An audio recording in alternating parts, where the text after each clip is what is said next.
오늘 우리에게 주신 말씀은 신명기 29장 1절부터 13절 말씀입니다. 제가 가지고 있는 구약성경 307페이지 신명기 29장 1절부터 13절 말씀입니다.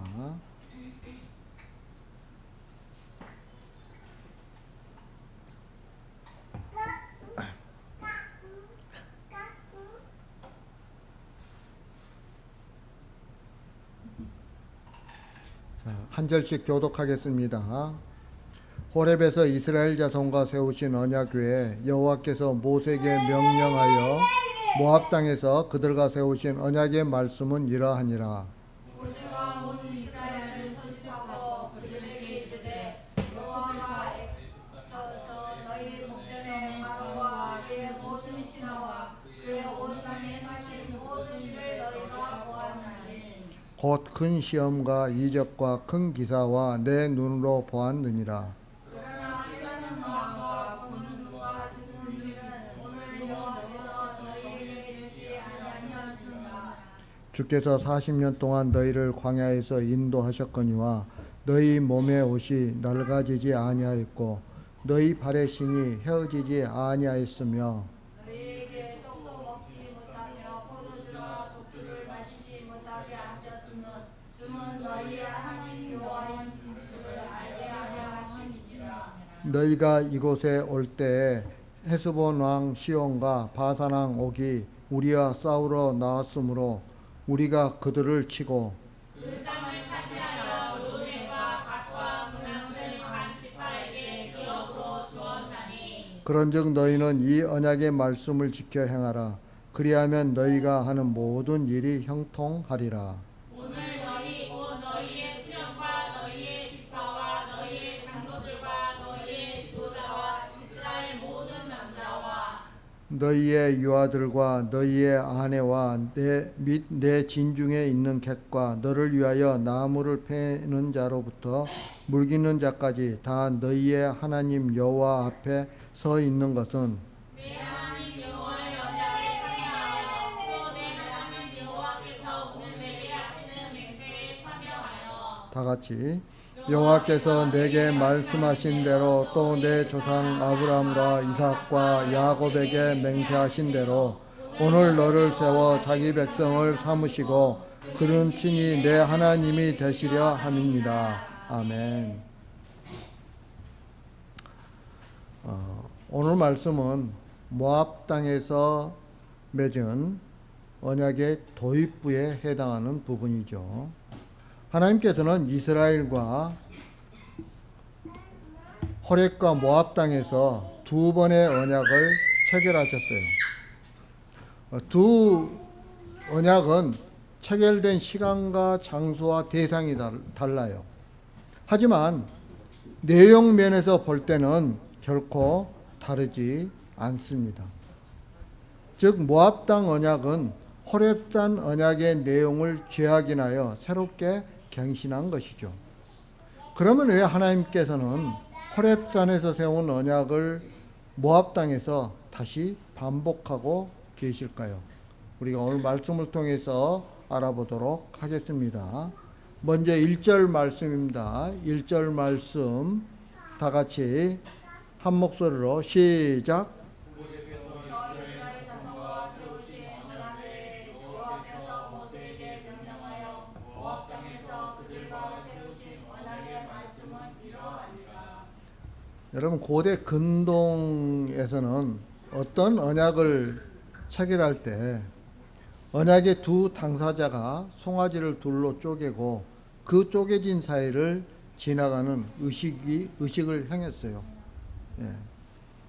이 의식을 통해서 언약을 체결했던 것은 언약을 맺은 두 당사자 중 어느 한쪽이라도 언약을 저버리고 지키지 않으면 언약을 체결할 때 그 둘로 쪼개진 송아지가처럼 그런 형벌을 당한다는 것을 의미하고 있어요.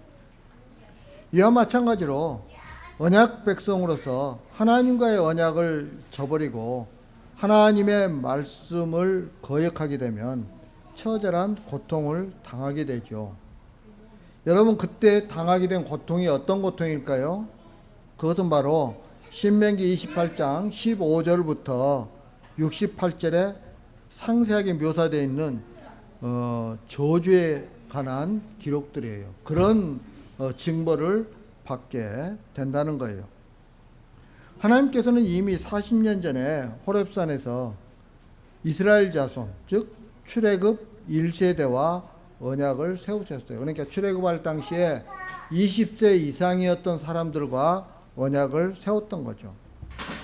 그런데 가나안 땅에 들어가기 직전에 모압 땅에서 다시 출애굽 2세대, 다시 말하면 출애굽 당시 20세 미만이었던 자들과 광야에서 태어난 자들을 대상으로 다시 언약을 세우십니다. 여러분, 이것은 언약을 변경하기 위해서가 아니에요. 언약 내용은 호렙산 언약, 다시 말하면 시내산 언약이나 모압 땅 언약이나 같아요. 똑같습니다.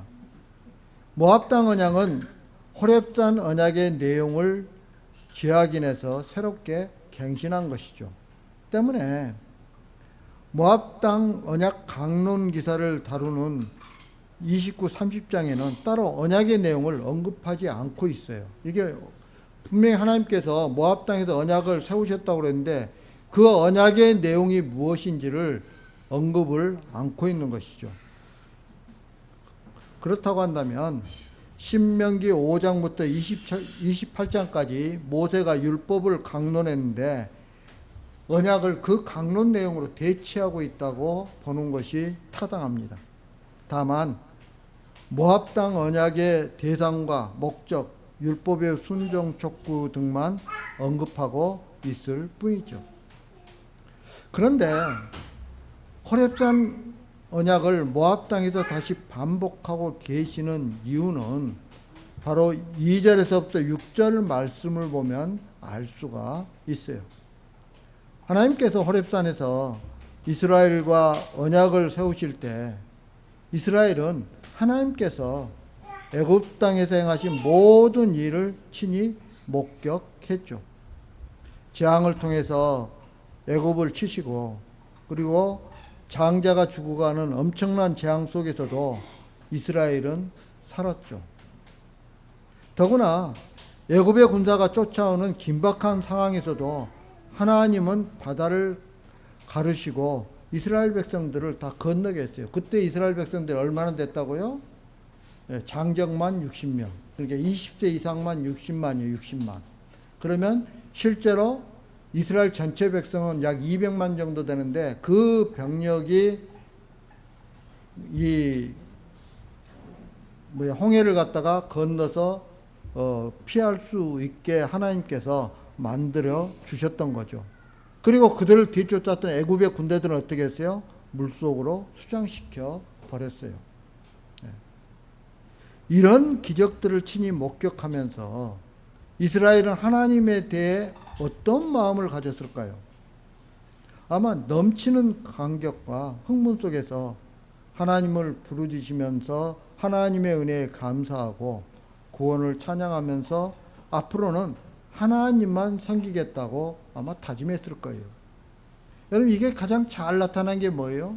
출애굽기 15장에 나와 있는 모세와 이스라엘 백성들의 출애굽 승리의 노래를 보면 그때 그들의 심정이 어떤지를 잘 알 수 있죠. 자, 그러면 여러분이라면 만약에 그런 상황을 겪었다면 여러분들은 어떨까요? 어떤 심정일까요? 여러분 앞에서 진짜 바다가 갈라지고 병든 자가 낫고 귀신이 쫓겨가는 그런 기적을 목격했다고 한다면 그 사실을 담담하게 받아들일 사람은 그렇게 많지가 않을 거예요. 하나님의 능력에 감탄하면서 나는 하나님을 만났고 나는 하나님이 어떤 분이신지 알았고 그래서 나는 하나님만 믿고 살 거야 라고 이렇게 다짐하지 않겠어요? 예. 하지만 여러분, 기적을 체험했다고 해서 하나님을 만나고 하나님을 알 수 있는 것이 아니에요. 우리는 보통 막 병든 사람들이 하는 병이 낫는 치유의 기적이라든지 막 이런 것 보면 사람들이 막 흥분해요. 그리고 하나님을 아는 것처럼 이야기를 합니다. 예. 그런데 실제로는 안 그렇다는 거예요. 그렇지 않다는 겁니다. 여기서 우리는 언약이 두 번 등장하는 이유에 대해 생각해 보아야 하는 거죠. 여러분, 호렙산에서의 언약은 이스라엘 백성들이 출애굽한 후 3개월 될 때에 체결된 언약이에요. 이 말을 다시 말하면 40년 광야 생활을 시작하기 전에 체결한 언약이 호렙산 언약이에요. 그러나 여러분, 모압 땅에서의 언약은 40년 광야 생활을 마치고 가나안에 입성하기 직전에 체결한 언약이죠. 예. 40년간 광야 생활의 어려움과 고통 없이 하나님의 놀라운 기적만 맛본 상태에서 하나님을 아는 것과 40년의 세월 동안 고생하고 난 뒤에 알게 된 하나님은 다르다는 거죠. 여러분, 그렇다면 이스라엘에게 있어서 호렙산에서의 언약과 모압 땅에서의 언약 중 어느 것이 더 진실될까요? 여러분, 어느 것이 더 진실될 것 같아요? 하나님의 놀라운 그런 기적을 갖다가 체험하고 하나님과 체결했던 언약과 정말 광야에서 그 힘든 시간을 지내면서 다 겪고 난 다음에 하나님과 언약을 체결한 것과 어떤 언약이 더 진실될까요? 그렇습니다. 예. 후자가 더 하나님의 언약이 마음에 다가오게 되는 거예요. 그때 하나님이 하신 언약은 이스라엘의 삶 속에 깊숙이 자리하는 그런 언약이 되는 거죠. 따라서 그들은 40년 광야의 생활을 통해서 깨달은 것이 있었죠. 그게 뭘까요? 여러분, 5절과 6절 말씀 한번 읽겠습니다. 5절과 6절 말씀, 5절, 6절 말씀 다 같이 시작. 주께서 40년 동안 너희를 광야에서 인도하게 하셨거니와 너희 몸에 옷이 낡아지지 아니하였고 너희 발에 신이 휘어지지 아니하였으며 너희에게 떡도 먹지 못하며 포도주나 독주를 마시지 못하게 하셨음은 주는 너희 하나님 여호와이신 줄을 알게 하려 하심이니라. 아멘. 하나님께서 광야에서 이스라엘을 인도하시면서 이스라엘이 깨닫게 되기를 바라셨던 것은 여호와가 우리의 하나님이시고 우리의 능력이시라는 거예요. 예. 그걸 깨닫기 위해서 그들을 광야에서 40년 동안 광야를 갖다 헤매게끔 한 거죠. 이스라엘은 광야에서 자기의 힘과 노력으로 살았던 게 아니라는 거예요. 예. 하나님의 인도하심으로 산 거예요. 하나님의 능력으로 살아간 거예요. 여러분, 6절에 보면 떡도 먹지 못하며 포도주나 독주를 마시지 못했다고 말하고 있죠.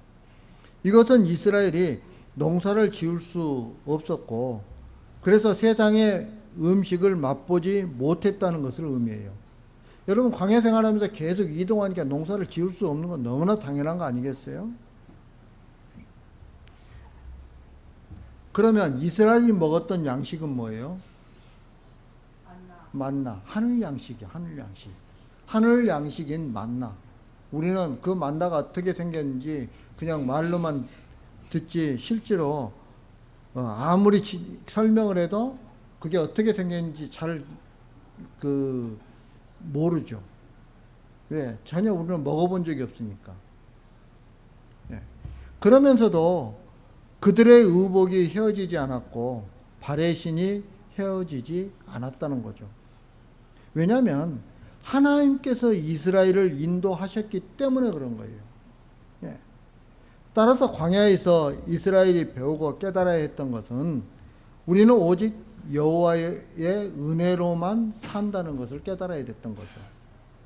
이것이 바로 주는 너희의 하나님 여호와이신 줄을 알게 하려 하심이니라 라는 그 말씀하신 하나님의 그 말씀의 의도예요. 예, 그 말씀의 의도예요. 이렇게 볼 때 이스라엘의 광야 생활은 하나님의 은혜와 사랑으로 가득했다고 할 수 있죠. 비록 이스라엘이 자기 입장에서 생각할 때는 광야에서 40년이란 고통의 세월이고 생각하기 싫은 기간일 수도 있어요. 왜? 너무 힘들었으니까. 네. 좀 더 편안한 길로 하나님께서 우리를 인도하실 수도 있었는데 왜 이렇게 고생스러운 길로 인도하시는지 모르겠다는 그런 불평과 불만이 나올 수 있죠. 또 사실 그런 기회도 있었어요. 왜냐하면 그들이 저기 어디죠? 그 정탐꾼을 보냈을 때, 가데스 바네아에서 정탐꾼을 보냈을 때 그냥 거기서 그들이 하나님 말씀에 순종했으면 어떻게 했어요? 바로 올라가서 막 일주일이면 가나안 땅에 도달했어요. 그게 가데스 바네아에서 일주일이면 가나안 땅으로 들어갔다고요. 예, 자기들이 원하는 땅으로. 그런데 그들은 하나님을 거역했잖아요.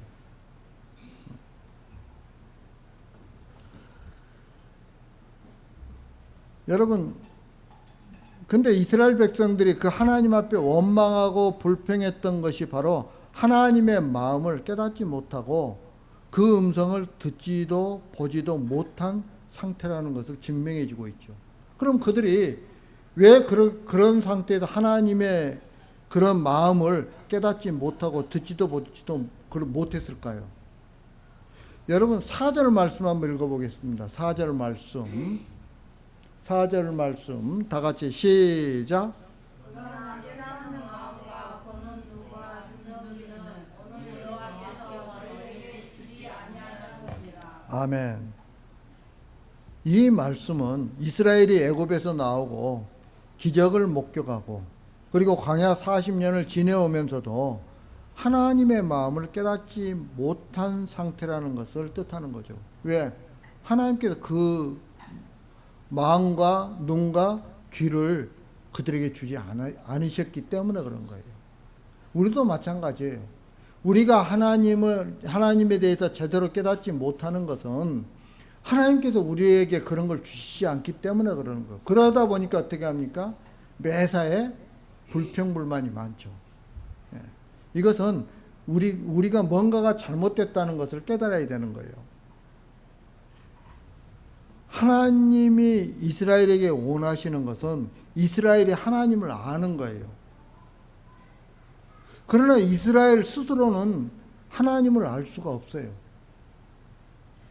기적을 베풀어서 애굽에서 건져내도 그들은 하나님을 깨닫지 못하고 또 바다를 갈라서 건너게 한 엄청난 기적을 경험하게 해도 그들은 하나님을 알지 못하는 거예요.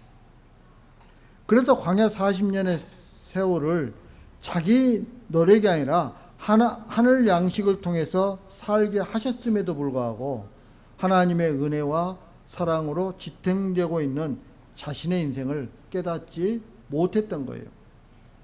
여러분, 이것이 바로 우리가 세상을 살고 있는 방식이기도 해요. 하나님께서 우리를 붙들어 주시고 인도하고 계시는데 우리는 그걸 깨닫지 못해요. 그러니까 어떻습니까? 자꾸 불평을 하는 거죠. 예. 그렇다면 우리에게 광야 40년의 세월을, 즉 자기 인생을 제대로 바라볼 수 있는 눈이 있느냐는 거예요. 다시 말하면 40년 고통의 세월 속에서 하나님의 음성을 들을 귀가 나에게 있느냐는 거예요. 여러분들에게 있습니까? 그렇지 않다는 거예요. 오히려 어려움이 있을 때 어려움 속에서 하나님의 음성을 듣고 하나님의 뜻을 깨달으려고 하기보다는 나의 고통을 앞세우면서 불평과 불만을 내뱉는 것이 바로 우리들이죠. 하나님은 그런 우리로 하여금 하나님의 은혜와 사랑을 알게 하고, 그리고 여호와가 나의 하나님이신 것을 알게 하기 위해서 광야로 인도하세요. 그런데 우리는 이런 하나님의 마음을 외면한 채 단지 내가 힘들고 어렵다는 것만 내세우고 소리 질렀던 삶을 살았던 거죠. 여러분, 이스라엘이 깨달아야 했던 것은 하나님이 기적을 일으켜서 그들을 애굽에서 건져내시고 광야에서 40년을 고생하게 하신 그 하나님의 뜻이에요. 그걸 알아야 됐던 거죠. 이 하나님의 마음만 이스라엘이 깨닫는다면 그들은 애굽에서 광야까지 담겨 있는 하나님의 은혜를 알 수 있고, 그리고 자신들의 모든 삶이 하나님의 은혜의 결과였다는 것을 인정하게 되는 거죠. 그리고 하나님이 원하시는 것은 오직 은혜를 아는 자로 살아가는 것임을 깨달았을 거예요. 여러분, 이것이야말로 진정한 이스라엘다운 모습이라는 거예요. 그래서 모세는 다시금 이스라엘에게 언약을 세운 거죠. 그것도 지금 함께한 이스라엘만이 아니라 함께하지 않는 이스라엘, 즉 자손 대대로 지켜야 할 언약을 세운 거예요. 15절에 보면 그런 내용이 나와요. 그리고 하나님의 은혜를 알고 사는 자는 복이고 그렇지 않는 자는 저주라는 것을 다시 언급하고 있죠. 결국 신명기 28장의 저주의 말씀은 하나님의 은혜를 무시하고 내 힘만 가지고도 얼마든지 살 수 있다고 콘소리치는 인간을 위해서 하나님이 예비하신 거예요. 따라서 앞으로 이스라엘이 재앙을 받고 소돔과 고모라처럼 멸망을 당한다면 그것은 곧 이스라엘이 언약을 버리고 우상을 섬겼기 때문임을 열방도 알 것이라고 25절 26절에서 말씀하고 있어요. 하나님은 오늘 이스라엘의 전부를 가지고 우리에게 말씀하고 있어요. 무엇이 보이고 생명이며 무엇이 저주이고 사망인가를 분명히 말씀하고 있어요. 하나님은 은혜를 아는 자를 찾으세요. 은혜를 아는 자가 곧 하나님을 아는 자이기 때문에 그래요. 그런데 은혜를 안다고 하는 자들은 많지만 진심으로 은혜를 아는 자는 드물죠. 그것은 내가 원하는 것을 앞세우고 있기 때문에 그런 거예요. 그러나 내가 원하는 것을 채우려고 인생을 살 때 그 사람은 자신의 삶에 담겨 있는 하나님의 은혜를 절대 발견할 수 없다는 사실을 우리는 기억해야 돼요. 그래서 우리는 어떻게 해야 됩니까? 내가 원하는 것을 채우려면 안 돼요. 하나님의 은혜와 사랑을 깨달아야 되는 거죠. 십자가 앞에서 그러면 내가 죄인으로 보일 때 우리는 그 은혜를 깨달을 수가 있는 거죠. 자신의 죄를 깨닫지 못하면 절대 하나님의 은혜를 깨달을 수 없는 거예요. 이제 말씀을 마치려고 합니다. 사랑하는 성도 여러분, 12절 13절에 보면 하나님의 백성은 하나님의 언약에 참여하는 자인 것을 알 수 있어요. 그 언약에는 오직 어린 양의 보혈의 은혜가 담겨 있을 뿐이에요. 저주는 오직 이 보혈의 은혜에 참여하지 않는 자에게 해당되는 거예요. 우리의 인생에 그리스도의 보혈로 기뻐하며 살아가는 그런 우리의 인생인지 아니면 세상 것으로 기뻐하며 살아가는 인생인지 판가름하기 위한 것임을 알아야 하는 거죠. 하나님이 아무 이유도 없이 우리를 풍족하게 하기도 하시고 힘들게 하기도 하시는 것이 아니에요. 은혜로 사는가를 판가름하기 위해서 하시는 하나님의 일이에요. 따라서 모든 일에 기뻐하고 감사하면서 세상을 향한 자기 욕구가 포기되고 그리스도의 은혜로 채워지는 삶을 살아가는 저와 여러분들이 되길 주님의 이름으로 축복합니다.